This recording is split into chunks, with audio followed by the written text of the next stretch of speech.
나라의 백성은 이 세상 나라에서도 아름답게 삽니다. 그리스도인은 이 세상에서는 각 국가의 국민으로서 좋은 국민입니다.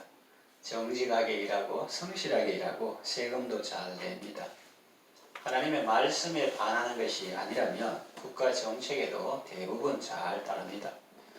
하나님을 사랑하는 사람은 자기가 속한 나라를 사랑하고 또 자기 나라 지도자를 사랑합니다. 그가 잘하고 못하고의 문제가 아닙니다. 하나님께서 백성들을 통하여 그를 세우셨기 때문입니다. 이것은 권위의 문제요, 질서의 문제입니다. 각 사람은 위에 있는 권세들에게 복종하라고 하십니다. 왜냐하면 모든 권세는 하나님으로부터 나왔기 때문이라고 말씀합니다. 그러므로 권세를 거스르는 자는 하나님의 명을 거스르는 것입니다. 그들은 결국 심판을 자취하게 됩니다. 그러므로 권세를 거스르는 것은 결코 작은 일이 아닙니다. 그렇다면 이 성경이 말하는 위에 있는 권세들은 무엇을 말하는 것일까요?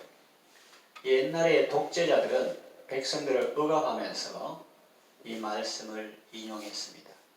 인권이나 공의 이런 데에 관심을 가지고 정직하게 행하는 성직자들을 불러놓고 당신들이 좋아하는 성경에 보면 위에 있는 권세들에게 복종하라 했는데 왜 당신들은 성경 읽으면서도 권세에 복종하지 않습니까? 그렇게 성경 말씀을 인용했습니다. 그런데 그 독재자들이 이 말씀을 인용하는 것은 전혀 설득력이 없습니다. 왜 그럴까요?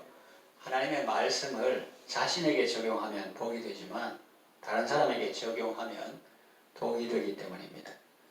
그 독재자들이 이 성경 말씀을 백성을 억압하는 도구로 인용하지 말고 이 말씀 앞에 겸허히 서서 자신을 돌아보았더라면 좋았을 것입니다. 대한민국 헌법 1조는 무엇입니까? 대한민국의 주권은 국민에게 있고 모든 권력은 국민으로부터 나온다 했는데 이것을 주권 재민 사상이라고 합니다. 나라의 주권이 국민에게 있기 때문에 대통령이나 공직자들은 하나님의 뜻을 잘 받들어서 국민을 잘 섬겨야 합니다. 그러므로 각 사람은 위에 있는 권세들에게 복종하라는 말씀을 다른 사람에게만 적용할 것이 아니라 자신에게도 적용했어야 했습니다. 자기들이 국민의 뜻을 잘 받들고 그들이 요구하는 바가 무엇인지 잘 살피고 헤아려서 그 뜻에 복종하는지 살펴야 했습니다. 경찰은 민중의 지팡이라 했습니다. 힘없고 빽없는 백성들의 의지가 되어야 합니다. 그런데 권력자의 개가 되어서 백성을 괴롭히면 되겠습니까? 또 공무원은 국민의 머슴이라 했거늘 공복이라 했거늘 국민에게 갑질을 하면 되겠습니까? 물론 모든 권력자나 공무원들이 다 그렇다는 말은 아닙니다. 그들 중에는 참으로 국민의 공복이 되어서 잘 섬기는 분도 있을 것입니다. 다만 여러분의 이해를 돕기 위해서 극단적인 예를 든 것뿐입니다. 보통은 교사가 학생을 상담하죠. 또 목사가 교인을 상담합니다. 또 멘토가 멘티를 상담합니다. 그런데 요즘은 역전되기도 합니다. 그래서 멘티가 멘토를 상담합니다. 이걸 리버스 멘토라고 한답니다. 그런데 이 사실을 모르면 요즘 시대에 어리석은 자로 취급받는다고 합니다. 요즘 우리 사회가 그런 것 같습니다. 일방적인 권위의 시대는 지나갔습니다.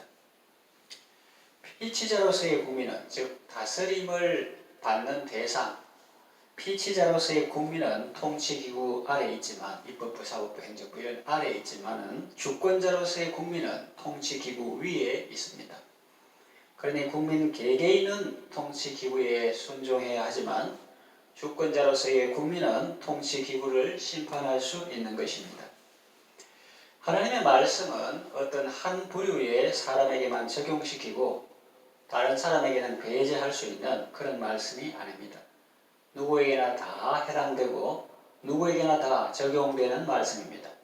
이 하나님의 말씀은 왕에게도 적용되고 백성에게도 적용됩니다. 대통령에게도 적용되고 국민에게도 적용됩니다. 종에게도 적용되고 상전에게도 적용됩니다. 사장에게도 적용되고 종업원에게도 적용됩니다. 우리는 세상에서 위치가, 사회적 신분이 종이라 할지라도 하나님 나라에서는 자유인이고, 또 세상에서는 우리가 위치가 상전이고 사장이라 할지라도 하나님 앞에서는 종의 위치에 있기 때문입니다. 각 사람이 권세를 두려워하지 않으려면 어떻게 해야 하나 할 때 본문에 보니 선을 행하면 된다고 합니다. 그러면 권세자에게 칭찬을 받습니다. 권세자를 다르게 표현하면 하나님의 사역자입니다. 하나님의 일을 맡아서 하는 것이다 하는 거죠. 4절에 보면 그는 하나님의 사역자가 되어 네게 선을 베푸는 자니라 했습니다.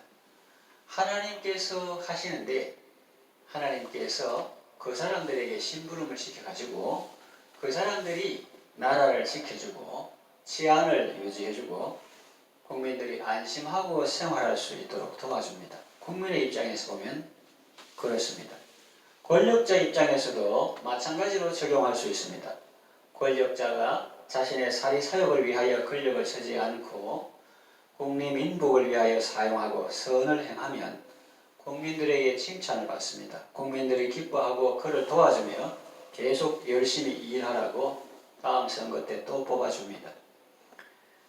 그러나 악을 행하는 사람은 국민들이나 백성 입장에서 악을 행하는 사람은 권세자들이 두렵습니다.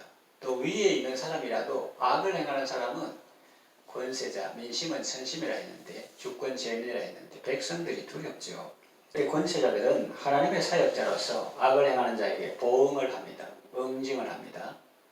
그러므로 복종하지 아니할 수 없으니 꼭 복종해야 된다는 말씀입니다. 진노가 무서워서 복종하기보다는 양심을 따라서 복종해야 합니다. 우리가 잘 아듯이 죽게 하라 했기 때문에 주님이 직접 통치하실 수도 있지만 저런 사람을 사역자로 심부름하는 사람으로 세워서 하니까 죄 안 되는 거라면 시키는 거는 다 주님께 하듯 순종하면 복이다. 이렇게 양심을 따라서 기쁨을 하는 것이 좋다 하는 것이죠.